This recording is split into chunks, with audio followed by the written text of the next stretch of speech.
Bonsoir à toutes et à tous, vous regardez Bienvenue en Ile-de-France sur le Figaro TV. Et comme tous les jours, on aborde ensemble les sujets qui vous concernent et qui concernent notre région. Notre dossier du jour est consacré au quadruple meurtre à Choisy-le-Roi, que de nouveaux éléments viennent étoffer avec cette enquête qui continue. 4 victimes en 16 jours dans le Val-de-Marne en plein mois d'août.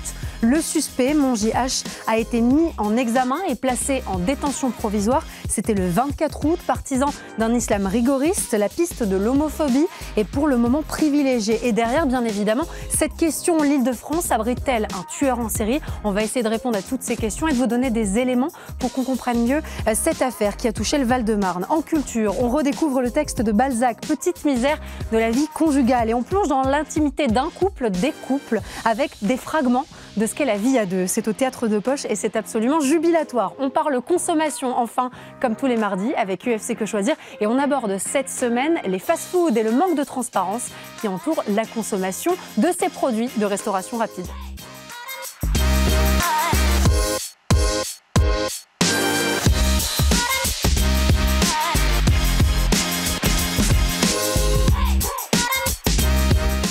Y a-t-il un tueur en série en Ile-de-France? Le nom du suspect présumé des 4 meurtres de Choisy-le-Roi va-t-il rejoindre ceux de Michel Fourniret, Guy Georges, Francis Holm ou encore Émile Louis? C'est pour l'instant ce que laissent à penser ces 4 drames du mois d'août dans le Val-de-Marne, dont on va évidemment parler avec nos invités en plateau et en visio. Jean Dorido, merci beaucoup d'être avec nous. Vous êtes psychologue, vous êtes accompagné en plateau de Naëm Bestanji, essayiste et auteur. Le linceul du féminisme caresser l'islam dans le sens...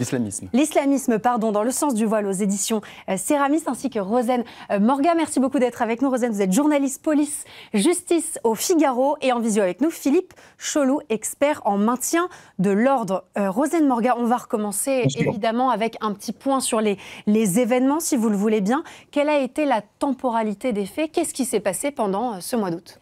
Ça s'est passé justement, et c'est l'une des particularités de cette affaire, dans un temps extrêmement restreint, puisqu'en à peine, je crois que c'est 16 jours, le chiffre exact, 4 personnes ont été retrouvées, les corps de 4 personnes ont été retrouvés sans vie dans la Seine, à ce niveau de la Seine, c'est-à-dire au niveau de Choisy-le-Roi. Et tout ça s'est passé avec... sans que le meurtrier n'ait été retrouvé entre ces 4 meurtres. Donc il a sévi de manière sérielle, c'est ce que vous disiez tout à l'heure, et c'est pour ça que le qualificatif judiciaire de sa mise en examen est le meurtre en concours, ce qui est une qualification extrêmement rare. Les 4 corps sont donc retrouvés le 13 août, après le signalement d'un voyageur qui était sur le RER C, sur cette ligne, et qui finalement alerte la police. La police a retrouvé successivement les 4 corps. Exactement, oui. Alerte d'un premier corps qu'elle voit flottant sur cette portion de la Seine. Et petit à petit, dans les heures qui suivent, 4 corps sont repêchés avec des stigmates de violence pour plusieurs d'entre eux, qui laissent penser qu'ils ont effectivement été tués. Et dans la foulée, la brigade criminelle est saisie de l'affaire et remonte petit à petit à ce Monji H, qui est âgé d'une vingtaine d'années. Assez rapidement, on peut le dire. Finalement, assez rapidement, mais ce qui est assez étonnant dans l'histoire, c'est qu'avant d'être interpellé le 13 août et placé en centre de rétention administrative, puisqu'il est arrêté pour d'autres raisons à l'origine que les 4 meurtres. On remonte à lui après. Il est contrôlé une première fois par la police le 5 août, alors que la 3e personne a disparu, la 3e victime. Là, c'est un contrôle de ses papiers, de sa sacoche, etc., dans lequel on retrouve des éléments qui, par la suite, serviront aux enquêteurs de la brigade criminelle pour identifier les victimes et comprendre qu'elles ont probablement été tuées ou, en tout cas, qu'elles ont rencontré cet homme à un moment. Et il est ensuite arrêté une seconde fois le 13 août, et cette fois, il est transféré, il me semble, au centre de rétention administrative de Poissy, puisqu'il était sans papier. Donc, il y avait un historique, finalement. Voilà. Qui a permis de remonter assez rapidement jusqu'à ce suspect présumé. Vous avez utilisé la terminologie de crime sériel. Dans sériel, on entend évidemment serial killer, tueur en série. Qu'est-ce qui caractérise un tueur en série, Jean Dorido? Alors, il n'y a pas de définition scientifique claire. Pour autant, traditionnellement, il est convenu qu'un meurtrier qui fait au moins 3 victimes, il est considéré comme un tueur en série. C'est-à-dire qu'à partir, c'est arbitraire complètement, on pourrait dire que c'est à partir de 2 noms, à partir de 2, c'est quelqu'un qui a tué 2 fois, et à partir de 3, là, les criminologues, les psychologues experts du sujet parlent de tueurs en série, et c'est ce que vient de dire votre collègue très justement. Il y aurait donc une frontière psychologique, pardon, je pousse un petit peu le sujet, entre tuer 2 individus ou en tuer 3. C'est-à-dire que c'est comme la différence entre un groupe et une foule, vous voyez, quand on dépasse le groupe. Bon, encore une fois, tout ça, c'est arbitraire. Maintenant, c'est un fait. Et puis, la littérature criminelle est là aussi pour nous montrer qu'il existe effectivement des criminels qui ne s'arrêtent pas. Si vous voulez, c'est surtout ça qu'il faut retenir. C'est qu'il y a des personnes qui vont commettre un meurtre, peut-être 2 meurtres, à cause, passez-moi l'expression, de la faute à pas de chance. Les circonstances ont été telles qu'elles ont été amenées à tuer. Et puis il y a des personnes qui finalement tuent et ne s'arrêtent jamais. Tant que la police, tant qu'une institution quelconque ne met pas la main sur eux à leur crime, eh bien, elles continuent, et souvent suivant un même protocole. Et là, c'est un fait. Le mis en examen est évidemment présumé innocent, il est fortement suspecté. Et c'est un fait que, votre collègue l'a dit, les 4 victimes ont été jetées dans la Seine, 2 ont été étranglées, ça l'examen de médecine légale l'a vraiment observé, une 3e est de fort soupçon de strangulation, la 4e est là, c'était dans un état de décomposition trop avancé, mais c'est vrai qu'on a des signes, si vous voulez, des critères qui ont conduit à cette mise en examen pour meurtre en concours, qui est vraiment c'est fait pour les tueurs en série, effectivement. Rosane Morga, est-ce que, si on écoute ce que vient de nous expliquer Jean Dorido, la police est sur le qui-vive et s'attend à potentiellement retrouver d'autres cadavres? On a eu cette inquiétude avec ce 5e cadavre qui a finalement été... dont le cas a été écarté par la suite. Tout à fait. Est-ce que c'est une inquiétude? Est-ce que ça fait partie de ce qui anime aujourd'hui les forces de l'ordre et de leur recherche? Je pense que c'est sûr, c'est certain que ça, c'est l'une des hypothèses et des inquiétudes de l'enquête de la brigade criminelle aujourd'hui. C'est de se dire que s'il y a une pulsion mortifère qui a permis à cet homme, même s'il est présumé innocent, de tuer 4 personnes, on est bien sûr en train de se poser la question de savoir s'il y en a d'autres et si on pourrait... retrouver d'autres corps en aval de la Seine. Et d'ailleurs, c'est bien pour ça qu'on s'est posé la question avec ce 5e corps, c'est qu'il était, dans mes souvenirs, au niveau de Charenton-le-Pont, c'est-à-dire donc en aval de la Seine, donc il aurait pu dériver. Visiblement, la piste a été complètement écartée et c'est 2 enquêtes parfaitement distinctes, mais la question se pose, oui, tout à fait. Une dernière question avant de vous libérer. Sur les prochaines étapes, à quoi doit-on s'attendre concernant ce suspect, Mongy H? Le mis en examen ne s'est pas du tout exprimé. Enfin, il a fait valoir son droit au silence pendant tout le temps de sa garde à vue qui a duré 4 jours. Donc, pour l'instant, on n'a absolument aucune explication sur le mobile de son meurtre qui pourrait aussi bien être celui d'un homophobe que d'un homosexuel refoulé, puisqu'il était à proximité, c'est ce qu'on n'a pas évoqué, mais à proximité quand même d'un lieu de rencontre éphémère homosexuel. Le local dans lequel il vivait avec une autre personne est à quelques centaines de mètres. Mais on n'a absolument aucune explication. Son expertise psychiatrique n'a pas donné lieu à de conclusions sur une abolition ou une altération du discernement. Donc pour l'instant, toutes les hypothèses restent ouvertes, entre guillemets, même si, évidemment, les enquêteurs de la brigade criminelle ont un mobile de prédilection, je pense. On va continuer évidemment à en discuter en plateau. On vous libère. Merci beaucoup de nous avoir éclairés sur ce sujet, de nous avoir apporté ces éléments factuels qui nous permettent de mieux comprendre évidemment ce fait divers sordide. Une réaction peut-être aussi sur le profil du suspect interpellé. Il aurait une 20aine d'années. Il aurait menti aux enquêteurs dans un premier temps sur son identité, prétendant être un SDF algérien. Finalement, oui, il serait né en Algérie, mais il serait tunisien. Enfin, il y a quand même un certain nombre de points d'interrogation autour de son profil. On sait en revanche qu'il était pratiquant d'un islam rigoriste. Je me tourne vers vous, Naïm Bestanji. Alors oui, c'est ce qu'a révélé la presse sur son implication, sa ferveur religieuse par rapport à un islam rigoriste. Comment mesure-t-on une ferveur religieuse?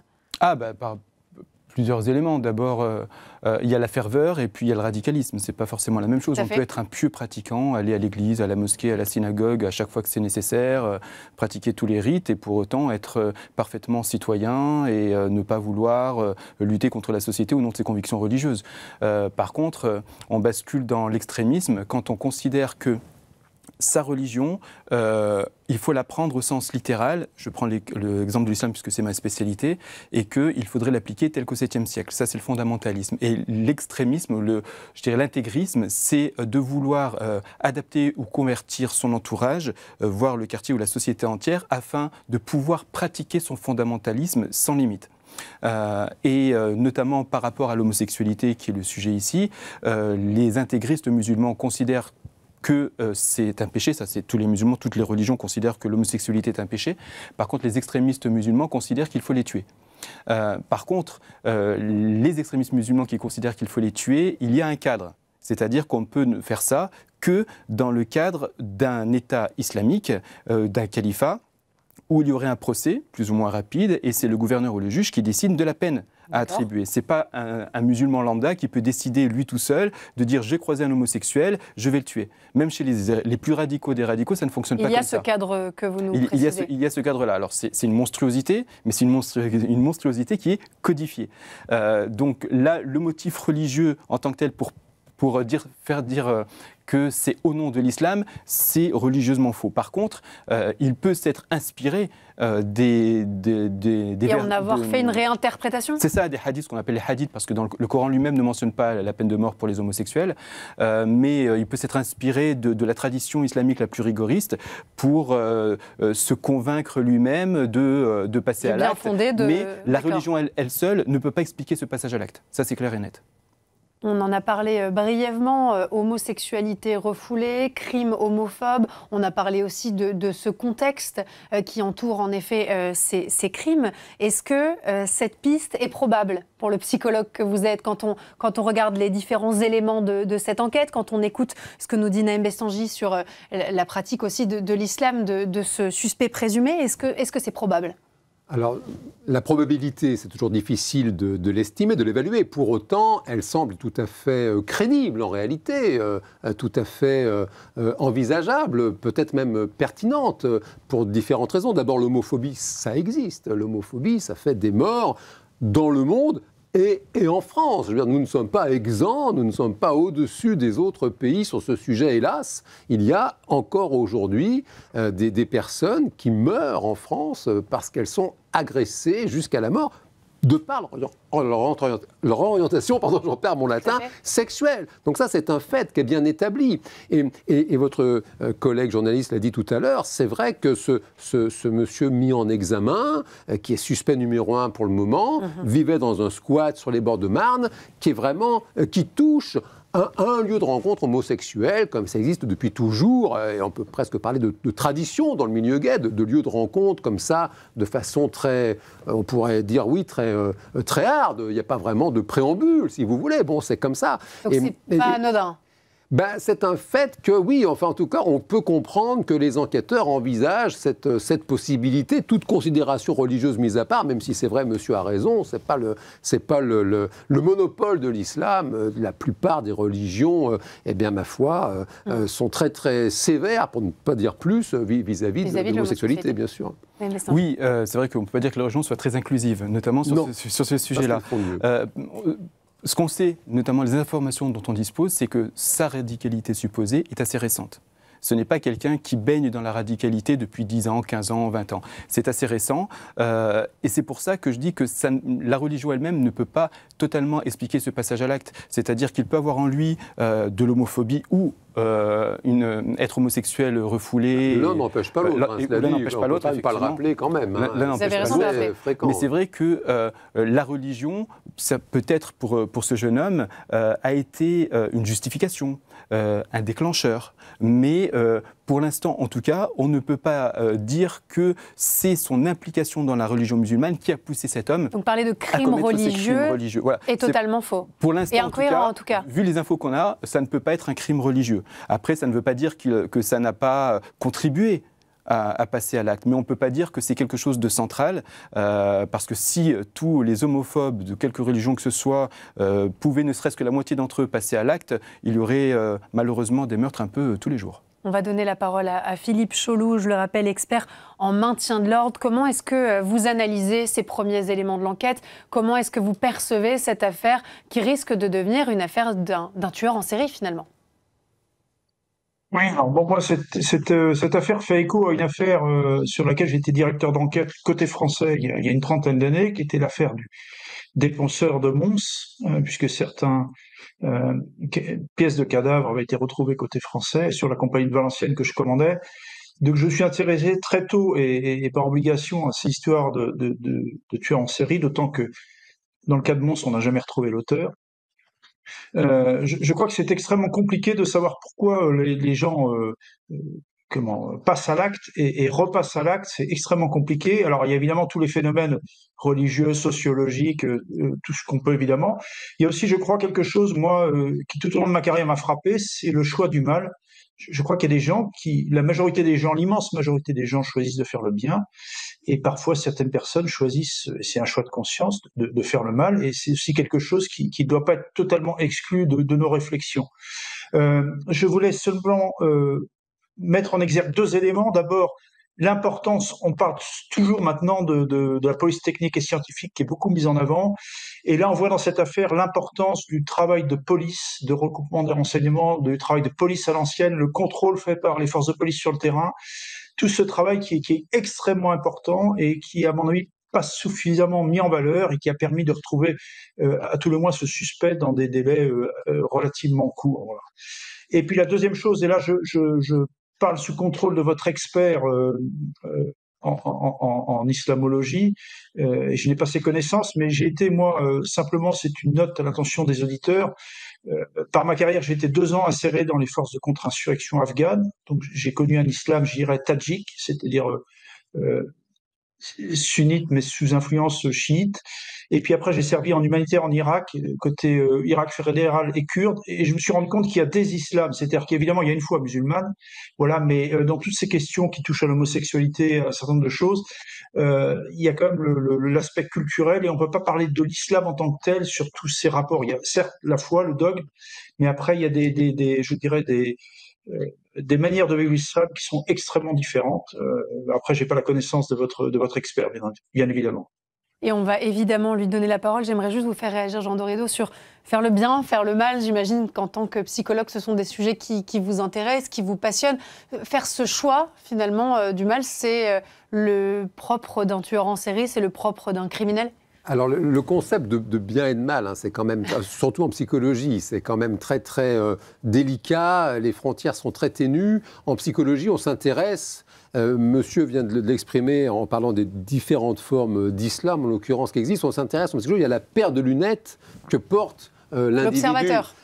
Et certaines personnes peuvent avoir la conviction de faire le bien en éliminant quelqu'un de toxique. Et c'est probablement ce qui s'est passé dans la réflexion. Pour l'instant, on n'en sait rien. Maintenant, il suffit de relire Crime et Châtiment de Dostoïevski. C'est vertigineux parce qu'on a Raskolnikov qui pense au départ qu'il rend service à l'humanité en éliminant cette vieille usurière. Et puis on voit le tourment dans lequel ça le plonge. Et ça, si vous voulez, c'est pas nouveau. Et même les professionnels, si j'ose dire, du sujet. On a quand même en France des forces spéciales à qui peut être donné l'ordre de mettre une balle pour éliminer un ennemi de l'État hors de nos frontières. Ça existe.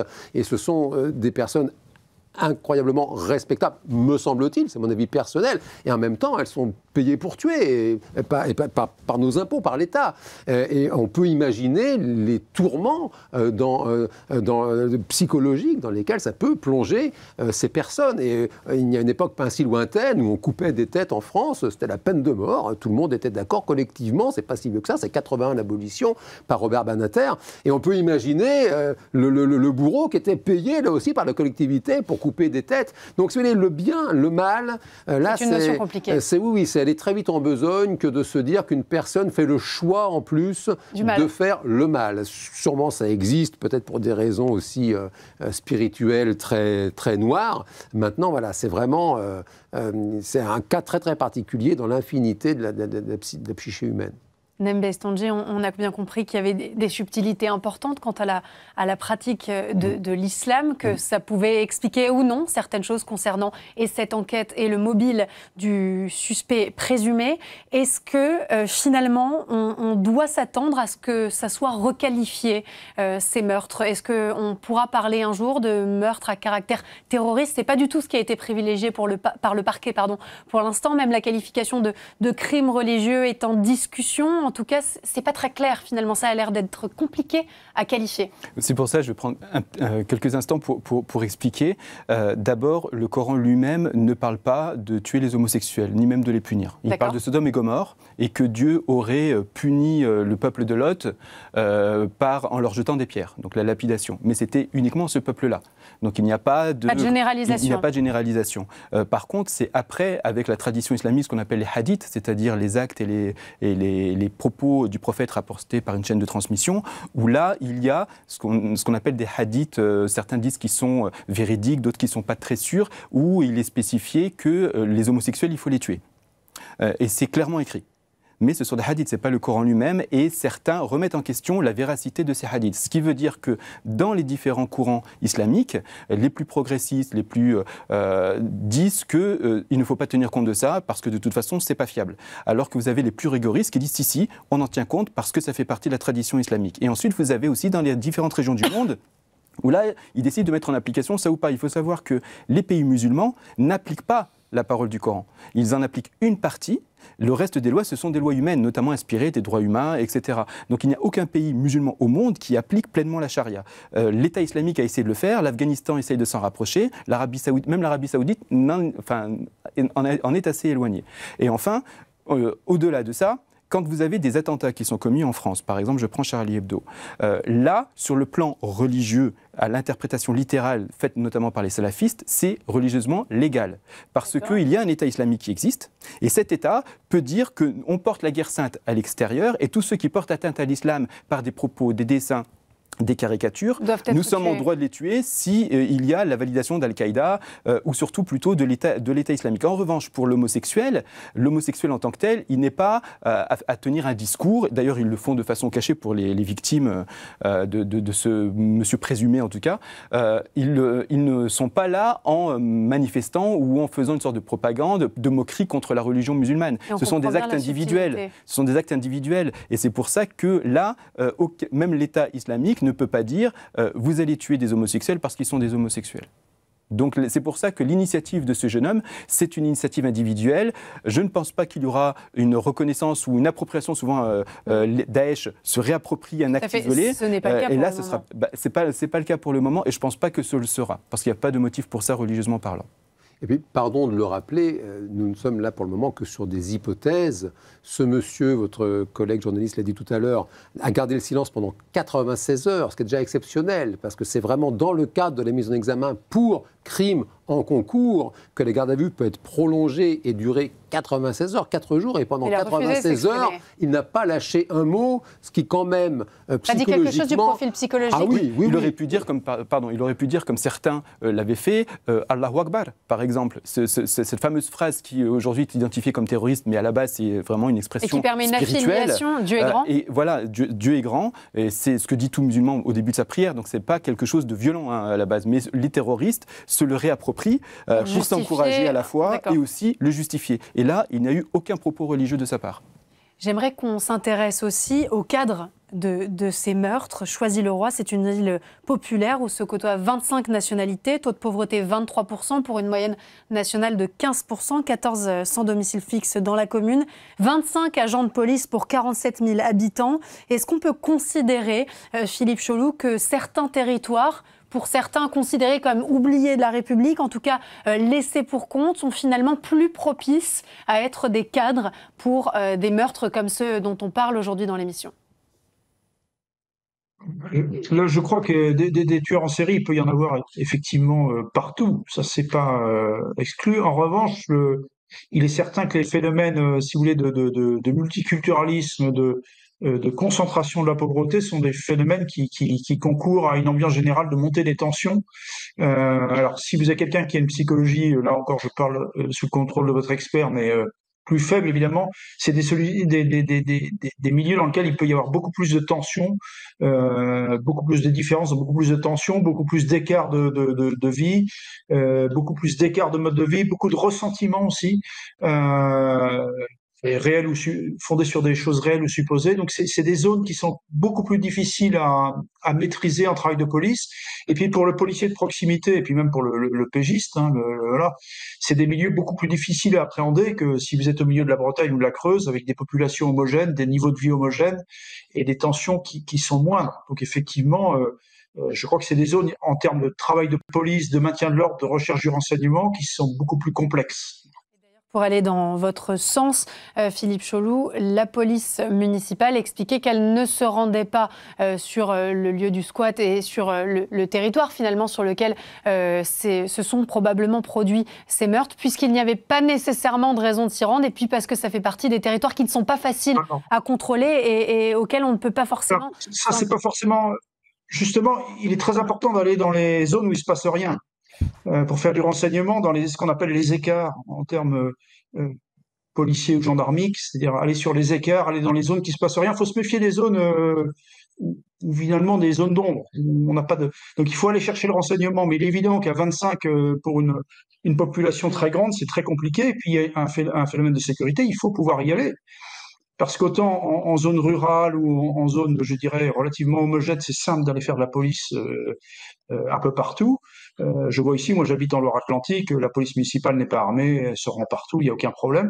Voilà, mais dans des zones justement où il y a des conflictuels, où il y a des trafics, où il y a des zones d'ombre, où il y a des tensions intercommunautaires, c'est extrêmement difficile pour des patrouilles à 2 fonctionnaires ou à 2 militaires, qui plus est pas forcément armés, d'aller faire du renseignement, d'aller rechercher le renseignement, d'aller contrôler les individus. C'est extraordinairement complexe. Donc effectivement, il y a des zones d'ombre, et on parle souvent des territoires perdu la République, mais il y a aussi toutes ces zones un peu partout où on ne va plus parce que on n'est plus en position de force ou en position de sécurité. Évidemment, la question des moyens humains est importante. Le maire a précisé, Choisy est victime de cette affaire et n'a pas créé ce fait divers. On a vu aussi par de nombreux témoignages d'habitants de Choisy-le-Roi qui avaient une sidération. Je m'intéresse aussi à ce que peuvent ressentir ceux qui habitent à Choisy-le-Roi depuis toujours et qui, malgré ces regains de tension que peuvent connaître des communes comme Choisy-le-Roi, n'auraient jamais pu imaginer qu'un serial killer, qu'un tueur en série était parmi eux, si tel est le cas et que ça se confirme. Oui, de toute façon, c'est anxiogène. Quand les journalistes connaissent bien la règle du mort au kilomètre, 500 morts en Inde, ça touche moins d'un point de vue émotionnel que quelqu'un qui meurt dans sa cage d'escalier. Et là, c'est un fait. C'est vrai que c'est quand même rarissime, Dieu merci.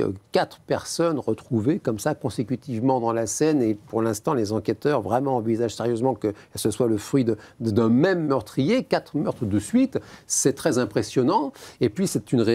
Le maire de Choisy-le-Roi s'est exprimé auprès de vos confrères du Parisien. C'est vrai que la population, dans la grande précarité de Choisy-le-Roi, elle a explosé, entre autres de par aussi les Jeux Olympiques Paris 2024, qui ont été une réussite sur le plan de l'organisation et sportif, mais qui humainement a été très compliquée parce que manifestement, d'après cet élu, il y aurait eu des mouvements de population, des personnes dans la grande précarité, la grande misère, sans domicile fixe, qui ont été chassées de Paris, repoussées, et donc certaines arrivent à Choisy-le-Roi, et ça crée cette augmentation de misère. Et ça, en psychologie criminelle, on le sait, la misère, c'est criminogène. Ça, c'est une réalité. La misère, c'est criminogène. Oui, la misère crée de la criminalité. Ça crée des larcins, des vols divers et variés, parce que quand les personnes n'ont même pas de quoi manger, elles se mettent à voler. Et par une espèce d'enchaînement mécanique, ça crée aussi d'autres types de délits, voire de crimes. Je me permets d'aller un peu plus loin. Est-ce que la misère peut aussi créer une radicalisation de certains individus? Est-ce qu'on peut expliquer la radicalisation par exemple, un contexte comme celui de Choisy-le-Roi, où il y a une pauvreté très importante, de la difficulté à trouver un emploi, et puis aussi ce multiculturalisme, on l'a dit, 25 nationalités à Choisy-le-Roi? Alors, ça peut être un critère. Quand on regarde les profils, par exemple, là, je parle vraiment du radicalisme violent. Ceux qui étaient partis en Syrie à l'époque, il pouvait y avoir des gens des quartiers populaires comme des gens de classe moyenne, des convertis aussi. Donc ce n'est pas un critère central, mais c'est un critère qui existe. Il faut savoir que l'islamisme en France, et comme dans d'autres pays, je pense aussi à l'Allemagne et à la Grande-Bretagne, s'est développé à travers les quartiers populaires. parce qu'il y a une forte population d'origine immigrée, ce qu'on appelle la ghettoisation urbaine, où les gens primo-arrivants, on les mettait tous au même endroit.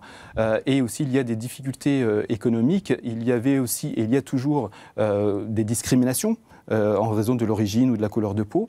Et les intégristes musulmans sont arrivés en France suite à la marche, ce qu'on appelle la marche des beurs, contre le racisme et pour l'égalité en 83, qui n'a pas trop marché, il n'y a pas eu d'effet après, se sont dit mais c'est normal que ça ne marche pas. Moi je l'ai vécu, on me l'a dit, c'est normal que ça ne marche pas, c'est parce que tu n'es pas français, tu ne seras jamais français, tu es musulman avant tout. Donc ils transforment une religion en identité. Voilà. Pour l'islamisme politique, l'aspect visuel et l'outil politique de l'islamisme politique, c'est le voile.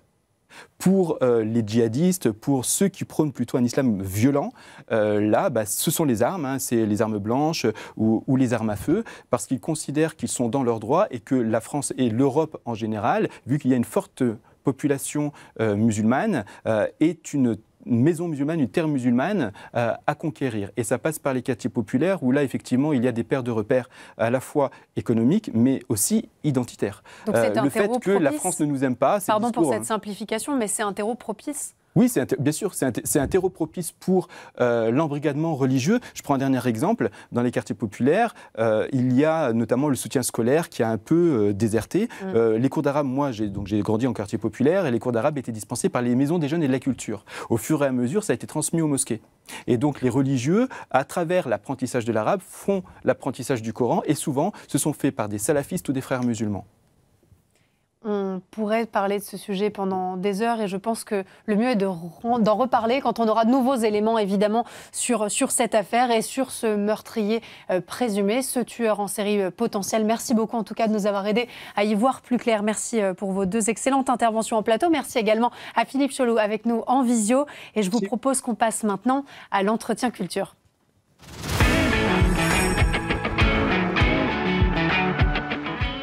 Au théâtre de Poche, il est possible de redécouvrir l'humour piquant de Balzac grâce à la pièce Petite misère de la vie conjugale. Tirée d'une comédie féroce sur le couple et le bonheur, ou pas, d'une vie à deux, c'est une excellente manière de questionner sur les planches les désillusions quotidiennes de la vie conjugale. C'est ironique, c'est lucide, c'est acide, bref, vous allez adorer. On en parle avec celui qui l'a adapté et mis en scène, Pierre-Olivier Mornat. Merci beaucoup d'être sur le plateau. Bienvenue en Ile-de-France, on est ravis de vous recevoir. Bonjour. J'aimerais qu'on dise déjà un mot sur Balzac. Est-ce que c'est un auteur que vous affectionnez particulièrement?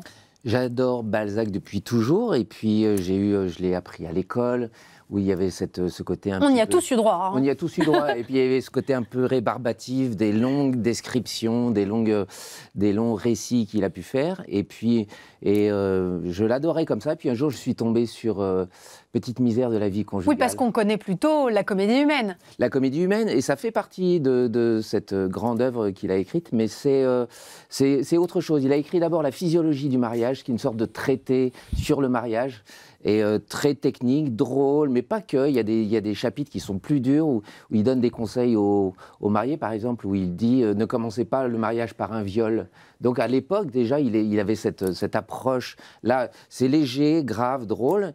Et suite à ça, ça a eu un tel succès chez tout le monde, chez les femmes, les hommes, et bien qu'il a écrit La physiologie du mariage, qui est une sorte de chose qu'il a écrit en voyage, comme ça. Il y a même les spécialistes disent que c'est pas vraiment une œuvre en soi, parce que c'est un petit peu fait comme ça à la légère. Et en fait, il est l'ancêtre de Tristan Bernard, de Feydeau, de tout ça, qui ont repris tous ces thèmes-là et qui ont fait du théâtre avec ça. Et lui, il décrit le mariage de façon très ironique, cruelle. Oui, c'est très acide, ouais. C'est assez ironique aussi, c'est très vrai, c'est un regard aussi qui est très juste, qui est intuitivement posé sur quelque chose du quotidien. Est-ce que c'est ça aussi qui vous plaît chez Balzac, cette capacité à disséquer l'humain, les tableaux de la vie quotidienne, à poser ce regard toujours juste sur ce qui l'entoure? C'est ça qui fascine, en fait, quand on découvre son œuvre et qu'on la lit, c'est vraiment, vraiment fascinant. Et là, c'est le couple. Il simplifie les choses au début dans Petite misère de la vie conjugale, où il prend... Toutes les femmes s'appelleront Caroline, tous les hommes s'appelleront Adolphe. Et puis, suite à ça, il les mélange, il les met dans des situations... Dans des tableaux, finalement. Dans des tableaux, des petits sketchs qu'on pourrait appeler comme ça à l'époque. Et ça a fait scandale quand il a écrit ça, évidemment. Et puis, mais ça résonne encore aujourd'hui parce que même si c'est en 1800, il a commencé en 1830 jusqu'en 1800... 45 à peu près, mais et à l'époque, les droits de la femme étaient complètement... Les femmes sortaient des jupes de leurs parents à la tutelle de leur mari. C'était absolument... Napoléon avait fait écrire le Code napoléonien en 1804, qui rajoutait des articles aux droits de l'homme, qui disait, par exemple, la femme doit obéissance à son mari. Et ça, c'était... Dans ce contexte-là, on imagine comment peut être réceptionnée l'œuvre de Balzac. Voilà, exactement. Qui en plus nous positionne en voyeur. Moi, c'est ça que je trouve assez délicieux, assez jubilatoire, et puis aussi assez juteux, et c'est ce que vous retranscrivez très bien sur les planches, c'est qu'on se dit... Déjà, on a une capacité à se dire qu'on pourrait être concerné par une des scènes qui est sur les planches, c'est génial. Et puis, on est en voyeur, on est là, on se moque, on envie, on déteste, on en rit. Et finalement, ce côté et narrateur et voyeur est très intéressant. Oui, on est deux sur scène, il y a Alice Darceau et moi-même, et on passe du rôle de narrateur et narratrice à celui de acteur, Adolphe et Caroline, où on interprète le couple, et en même temps, on raconte ce qui se passe avec des apartés, comme feront plus tard... Feydeau, Tristan Bernard, où on dit des choses et puis en fait on raconte qu'on pense exactement le contraire. Et donc on fait toujours ça un petit peu dans la vie où quand d'un seul coup il y a les apparences et puis quand on se retrouve tout seul, on casse des choses, où on se parle à soi-même sur la vie, sur l'autre. Et en ça, il est absolument fabuleux. C'est ça qui fait qu'on se retrouve même aujourd'hui dans des situations actuelles et pourtant ça fait 200 ans. Oui, c'est très universel et c'est aussi assez intemporel. On se rend compte que son texte n'est pas du tout démodé. Alors évidemment, vous l'avez retravaillé pour qu'il soit un objet de théâtre. Vous vous êtes attaqué à la dissection d'un couple, mais surtout des couples, de tous les couples, de la réalité et de la vie à deux. Et on est très, très, très, très loin du roman à l'eau de rose. Ah ben c'est cruel, c'est vraiment cruel parce que déjà à l'époque toutes les filles avaient à peu près entre 18 et 20 ans, il fallait se marier très très tôt et les hommes eux avaient vécu donc ils avaient au moins 20 ans de plus, sinon plus 30 ans, des fois 40 ans. Et donc dans cette situation-là, une fois l'enfant avait été fait parce que comme dit Balzac l'époque était très misogyne, en fait, et Balzac dénonce cette époque en racontant comment... Donc, il démontre cette époque, puis en même temps, il s'en moque, il la parodie. Et c'est vraiment fabuleux, parce que même aujourd'hui, quand on voit ça, on rit et on se dit « Mais qu'est-ce que c'est méchant !» Et l'homme, lui, pour les femmes, mais l'homme, lui aussi, elle gagne à la fin, heureusement. Oui, c'est-à-dire qu'elle se rebelle, et même si elle est obligée de suivre le code napoléonien, obéissance à son mari, en fait, on voit que c'est ce qu'on montre. C'est une posture. Voilà, c'est une posture. Et puis quand on est vraiment dans le couple en voyeur, comme dans le spectacle que je joue, eh bien là, on voit que ça ne se passe pas du tout comme prévu. Est-ce que vous avez cherché à moderniser, à actualiser certaines choses, ou est-ce que vous vous êtes dit justement, on va rester au plus près du texte de Balzac? Quelle est la liberté que vous avez choisi de prendre? Quel degré de liberté, disons? J'ai pas du tout modernisé. Vraiment, c'est déjà moderne. C'est déjà moderne, Balzac. Voilà, en fait, c'est une telle source. Ça fait 400 pages à peu près, la physiologie du mariage, et il y a des extraits de 400 pages aussi pour les petites misères de la vie conjugale. Et il a fallu mélanger tout ça pour en faire une histoire, mais j'ai rien modernisé du tout. J'ai dû adapter par moments des dialogues, mais il y a 99% du texte qui est Balzac, les dialogues et le texte. Moi, ce que je trouve génial, c'est qu'avec ces deux comédiens sur scène, dont vous faites partie, ce couple, donc, on explore les variations du couple. Et donc, une parenthèse de vie, une variation du couple, un moment de la vie conjugale spécifique. Et finalement, on se rend compte qu'un couple peut être tous les couples, peut nous permettre d'explorer toutes les vies à deux. Oui, toutes les situations de la vie. Ça commence par le mariage, le spectacle commence par le mariage, et puis et on voit l'évolution, comment ça se désagrège au moment où l'enfant naît, la première sortie, après quand il se promène sur les quais. Et ce qui est super au théâtre, c'est qu'on peut, avec très peu de choses, simplement un petit réverbère, une petite lumière, 2-3 effets, comme ça on fait voyager le spectateur et on l'amène à travers tous les moments de la vie d'un couple, comme ça, et jusqu'à, pas la fin, mais jusqu'au moment où la solution, c'est finalement, et c'est la fin de Petite misère de la vie conjugale, où la solution, c'est sauver les apparences et trouver un amant, une maîtresse. C'est un peu triste. Ben non, non, parce que quand on pense qu'à l'époque, les jeunes filles avaient 20 ans, 18 ans, et elles étaient mariées à quelqu'un qui avait 60 ans, eh bien, au bout d'un moment, il y a la vie qui est plus fort que tout, quoi. Comme dit le personnage, la vie ne se recommence pas, il faut la bourrer de plaisir. Eh bien, c'est un peu la leçon de ce spectacle, je trouve, parce que c'est... Et donc l'amour véritable qui dure une vie est impossible. Ben, Balzac part de ce principe-là.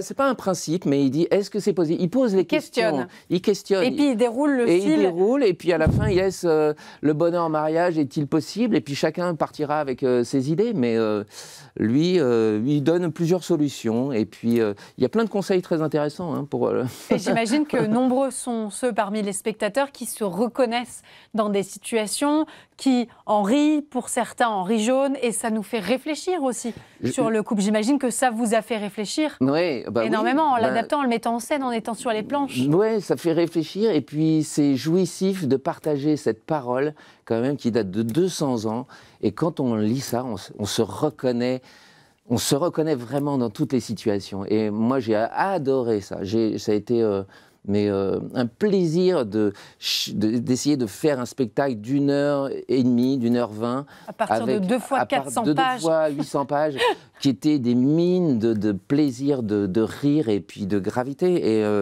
Et on pleure aussi normalement. Enfin, j'ai essayé de présenter vraiment la palette d'émotions qui traverse. Balzac disait rira qui pourra. Moi, je trouve que l'injonction est presque contraire. Ouais. Finalement, il faut s'efforcer de ne pas rire.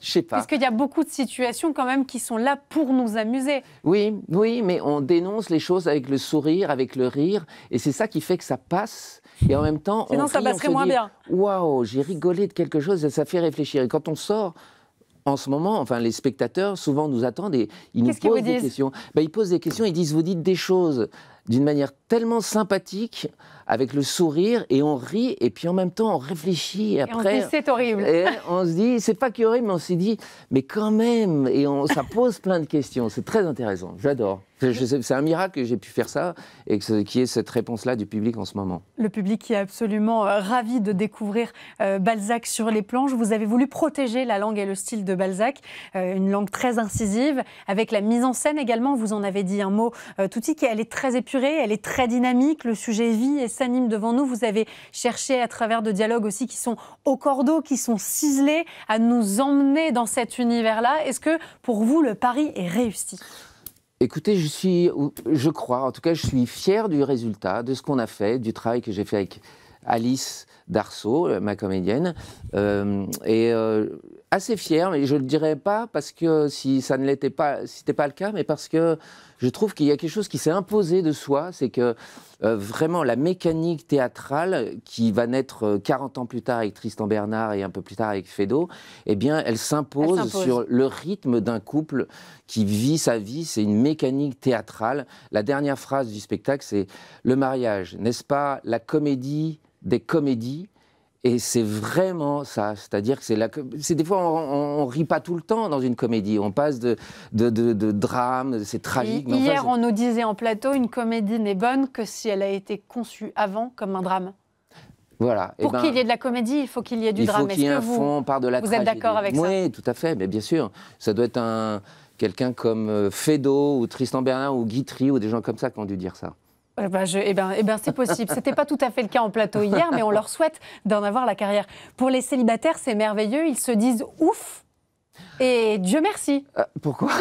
D'être célibataire, de ne pas avoir à vivre ces atrocités de la vie conjugale, où ils se disent oh bon, ça me fait quand même envie finalement. C'est quand même tellement vivant quand on vit. Alors évidemment, c'est pas tout rose, mais c'est tellement vivant qu'on mord dans la vie, et voilà, il y a les petites misères et puis les grandes misères, comme dit le personnage à un moment donné. En amour, il y en a toujours un qui pleure et un autre qui s'ennuie, et alors ça c'est le côté dramatique, il y en a toujours un qui pleure en amour et un autre qui s'ennuie. Et ça résonne un petit peu par moments des émotions qu'on peut vivre quand on est en couple. Et puis en même temps, de ça naît une telle énergie de vie, de vouloir se battre pour son couple, tout ça, que c'est... Que je ne sais pas si les célibataires se diraient ouais, j'ai pas envie de me marier. Alors, c'est une pièce peut-être qui est contre le mariage, mais elle n'est pas contre l'amour. Pas du tout. Oui. Ben, c'est la preuve que, voilà, comme disent au début, Balzac, il dit l'amour est l'accord du besoin et du sentiment. Et puis de là naît les sentiments. Mais c'est, je ne sais pas. Il dit aussi à un moment, Balzac, il dit le mariage est un combat avant lequel les deux époux demandent au ciel sa bénédiction. C'est joli. Oui, et en même temps, il y a l'amour, et puis deux êtres qui ne se connaissent pas. À l'époque, ils se rencontraient 4 fois en 15 jours, à peu près. Et à partir de là, les parents disaient tu peux te marier avec elle, tout le monde disait ça, et ils se mariaient. Et puis on était mariés. Et voilà, mais ils ne se connaissaient pas. Ils ne se connaissaient pas du tout. Bon, les choses ont changé, mais il reste toujours aussi difficile de vivre à deux. Et c'est ce que vous nous racontez dans cette pièce absolument magnifique, Petite misère de la vie conjugale. C'est au Théâtre de Poche du mardi au samedi à 19h et le dimanche à 15h. Un immense merci d'être venu nous en parler et de nous avoir parlé de Balzac. C'était un plaisir et c'est pas grave du tout pour le micro. On a compris évidemment tout ce que vous vouliez nous dire et nous raconter sur cet auteur que vous affectionnez énormément. Un grand merci et on passe tout de suite à la conso.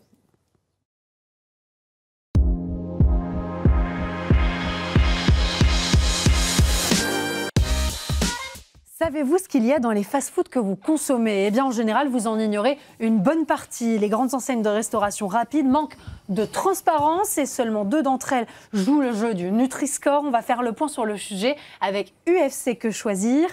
Olivier Andro, merci beaucoup d'être avec nous. Vous êtes chargé de mission alimentation et agriculture. Je vais commencer avec un lieu commun, mais moi, quand je vais dans un fast-food, je ne m'attends pas à manger quelque chose de grande qualité. Est-ce que c'est toujours vrai? Tout d'abord, qualité, c'est un mot générique qui recouvre plein de dimensions. D'abord, la qualité hygiénique, elle est probablement très largement supérieure à beaucoup de restaurants de quartier. Parce que c'est très normé? C'est absolument. Et parce que ce sont des industriels.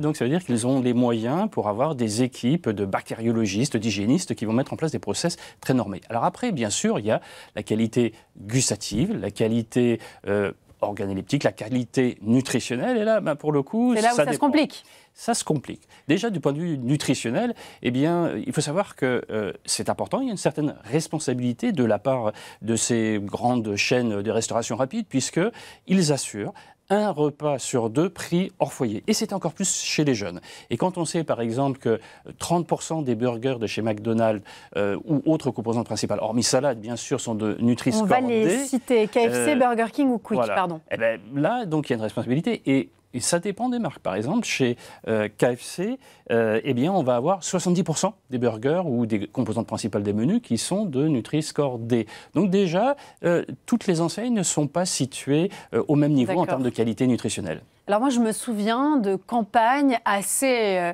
massives de ces géants finalement du fast-food qui montraient les efforts conséquents qu'ils avaient menés, de la bataille pour un monde plus vert, d'une assiette mieux composée. Je me souviens de la promotion de viande charolaise. Est-ce que tout ça, c'était du pipeau? Pas nécessairement. C'est-à-dire qu'après, il faut voir dans le détail sur quel ingrédient précis se portent ces engagements. C'est-à-dire que si on va vous dire sur tel burger, eh bien, c'est de la viande de charolais de chez nous, et qu'on ne dit rien sur le reste, qu'on ne dit rien sur le pain, sur la composition précise. Vous voyez, donc en fait, il faut avoir le détail de l'information, et c'est ce sur quoi il faut que ça soit transparent. Absolument. Et là, pour le coup, en termes de transparence sur la composition précise, eh bien, on peut dire que c'est 0 pointé sur toutes les enseignes, les 4 enseignes que nous avons enquêtées. C'est tout à fait le résultat de votre étude. Vous nous expliquez qu'on pense manger du pain, de la viande, parfois du fromage, allez, j'y vais, une tranche de salade, et que ça fait le tout, c'est un sandwich, c'est pas si mal, c'est pas si pire. Et vous nous dites non, il y a d'autres ingrédients, il y a des allergènes, il y a des additifs, et là, c'est l'opacité la plus totale. Exactement. Pourquoi? Parce que il y a un déficit du point de vue des obligations réglementaires. La seule chose que demande la réglementation européenne, qui s'applique en France, eh bien, c'est d'indiquer, d'une manière ou d'une autre, 14 allergènes à déclaration obligatoire. Pour le reste, eh bien, il n'y a rien d'obligatoire. Et sachant que c'est laissé au bon vouloir des géants du fast-food, totalement. Le fait de le communiquer ou non. Totalement. Et alors, et là où ça devient intéressant, c'est que dans d'autres pays en dehors de l'Union européenne, je pense à la Suisse, la Norvège, l'Australie, etc., où il y a des obligations beaucoup plus précises, et bien là, on a des surprises par rapport à un burger de base de chez McDonald's, où en France, on veut bien nous indiquer 6 grands ingrédients. Dans le détail en Suisse, eh bien, on va découvrir 44 ingrédients additifs. En ce qui concerne les chicken nuggets de chez Burger King, eh bien là, on n'a aucun ingrédient qui est indiqué en France, alors qu'en Suisse, on en trouve 31, dont de la peau de poulet. Ça, c'est particulièrement inquiétant. On s'imagine une nugget de poulet et on se dit comment au McDo en Suisse, il peut y avoir 23 ingrédients dedans.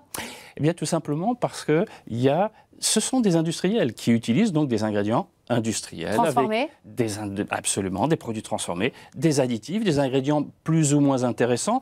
Et pour certains d'entre eux, qui posent problème potentiellement du point de vue sanitaire, on a par exemple dans beaucoup de burgers, en tout cas en ce qui concerne la composition qu'on va trouver dans ces pays hors européens, des émulsifiants tels que des mono- et diglycérides d'acide gras ou bien de la carboxyméthylcellulose dans les glaces. C'est des noms qui font très peur. Problème, d'autant plus, c'est que ces additifs sont suspectés d'entraîner des problèmes digestifs, des inflammations, du diabète, voire des problématiques de cancer. C'est quoi un additif ? Un additif, très souvent, dans le domaine alimentaire, c'est un ingrédient qui va être utilisé en très petite quantité pour améliorer la couleur, pour améliorer la texture et malheureusement souvent pour remplacer des ingrédients plus nobles qui coûtent cher. Donc c'est un trompe-l'œil ou un trompe-palais ?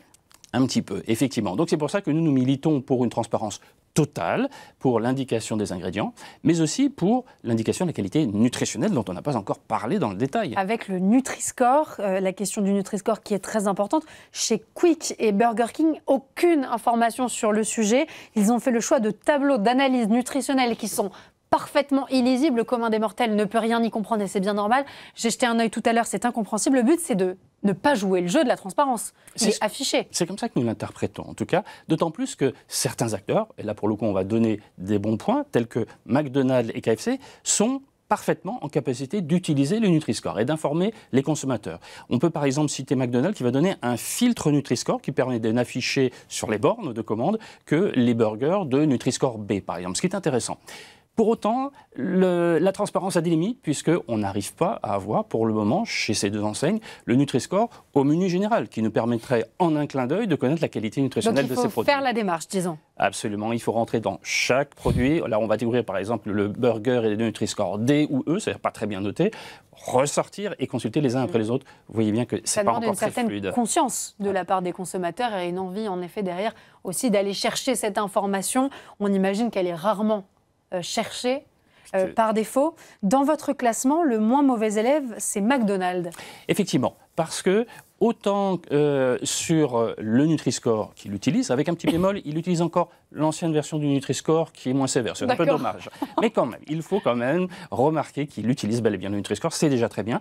Et s'agissant des allergènes, il est aux côtés de Burger King, très bien placé, puisque là, en revanche, il est tout à fait en capacité de permettre aux consommateurs de pointer sur la borne de commande les allergènes auxquels chacun est allergique, ce qui permet d'afficher en un clin d'œil sur le menu général tous les produits qui sont susceptibles de contenir l'ingrédient allergisant. Donc l'information est disponible. Ils savent le faire. Donc voilà, c'est pour ça que c'est certainement McDonald's, par rapport aux différents critères que nous avons analysés, qui est le mieux placé par rapport à ses concurrents. Vous avez dit tout à l'heure qu'un repas sur deux est pris en restauration rapide, pas forcément chez ces 4 géants de la restauration rapide et du fast-food, mais on sait que c'est fréquent. Quels sont les impacts sur notre santé? Puisqu'on s'imagine que ces additifs ne sont pas excellents, on s'imagine que ces allergènes, même si on n'a pas de propension allergique à l'un ou l'autre, vous parliez de qualité nutritionnelle tout à l'heure, quelles sont les conséquences à long terme? Alors, tout d'abord, c'est des conséquences aux côtés d'autres acteurs, notamment des côtés des acteurs industriels qui constituent la majorité des aliments transformés que l'on va acheter nous-mêmes lorsqu'on va dans les magasins de la grande distribution. Et le problème, c'est que ces produits industriels qu'on trouve aussi bien dans les rayons de la grande distribution que dans les fast-foods, eh bien, ont déjà un problème de mauvaise qualité nutritionnelle, souvent trop de gras, de sel, de sucre, souvent l'utilisation d'additifs problématiques pour la santé. Et donc on voit que cette alimentation globalement très transformée, très industrielle, contribue à l'émergence de ces problèmes de santé, au premier rang desquels l'obésité. Il faut dire que chez les 25-34 ans, l'obésité a augmenté, a été multipliée par 3 depuis 1997. C'est terrifiant. Et chez les 18-24 ans, elle a été multipliée par 4. Donc il y a un véritable problème de santé publique, il faut réagir. Nous ne disons pas que tous les produits qui sont commercialisés par ces grandes chaînes de restauration rapide sont mauvais. Ce que nous disons, c'est que il est important de donner le choix aux consommateurs pour qu'ils reprennent la main et qu'ils reprennent la responsabilité et donc, dans la ça, construction. Il faut plus de transparence. Tout à fait. Et il faut, comme on voit que finalement le volontariat, puisque c'est ça ce que nous avons mesuré, c'est finalement l'échec du volontariat, nous demandons qu'on en passe par la loi. Et donc que la réglementation soit plus ambitieuse sur le sujet ? Absolument, puisque la réglementation européenne demande depuis les années 70 que les industriels soient totalement transparents sur la composition. Eh bien, nous considérons que les chaînes de restauration rapide ont autant d'exigences et de responsabilités que les industriels de l'agroalimentaire. Donc, c'est à eux de faire la transparence désormais par le biais de la loi. Merci beaucoup Olivier Andreau de nous avoir si bien informés sur ce sujet de la restauration rapide et des fast-foods notamment et sur cette nécessaire transparence pour mieux nous informer, pour savoir ce qu'on consomme au quotidien. Un grand merci pour votre venue en plateau et moi je vous dis à demain, même lieu, même heure, toujours sur Bienvenue en Ile-de-France et je vous souhaite une excellente soirée.